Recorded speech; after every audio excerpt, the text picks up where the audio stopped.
Es sēdēju ieslīdis melnajās domās, bēdās un asarās slīku. Zem smaguma riebīgām domām it visā uz zemi jau akal es līku. Tad nejauši pacēlu galvu uz augšu, skatus uz zvaigznēm cēlu. Brīvs no mokām un sirds sāpēm, pēkšņi garam tik daudz spēka es smēlu. Cik viegls tad bija, kad debesu mūs līdz sauca tālumos man. Maz sapratu, ko ātrumā stāstīja viņa, tik dzirdēju dažas tas skaņas. Par mūžīgo vielu, mūžīgo spēku, dzirdēju steigā stāstam viņas balss. Mēs nesamies sistēmām garām, neredzot, kur tām ir gals.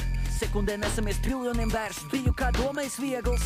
Redzēju dažādas pasaules būtnes, garām tām ātrāk par zibeni skriena. Tur no kosmiskā putekļa miglāja auga, saules par miglājumu zima. Tur augstāko pagābi cilvēki sniedza, mira un hausā grima. Tur atkal no jauna pēc hausa nāvis jau kosmiskais puteklis vācas. Tur redzēju zemes un mēnešus daļus, tur cilvēces pilnība sākas. Ar debesu mūs tik nes uz priekšu un nesdamies domāju prātā, ka tuliņ jau tiksim mēs pasaules galā, spēsim tās robežas pārkāpt. Bet mūza man teica, par velti tā domā mums netikt pie pasaules gala.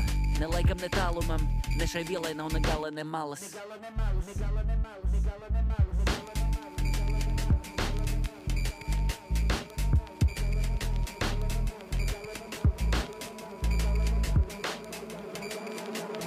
gala, ne malas. Šie vārdi man tik dzidri skanēja ausīs, cik laimes daudz sirdī tie lēja, kad runāju debesu mūza šos vārdus.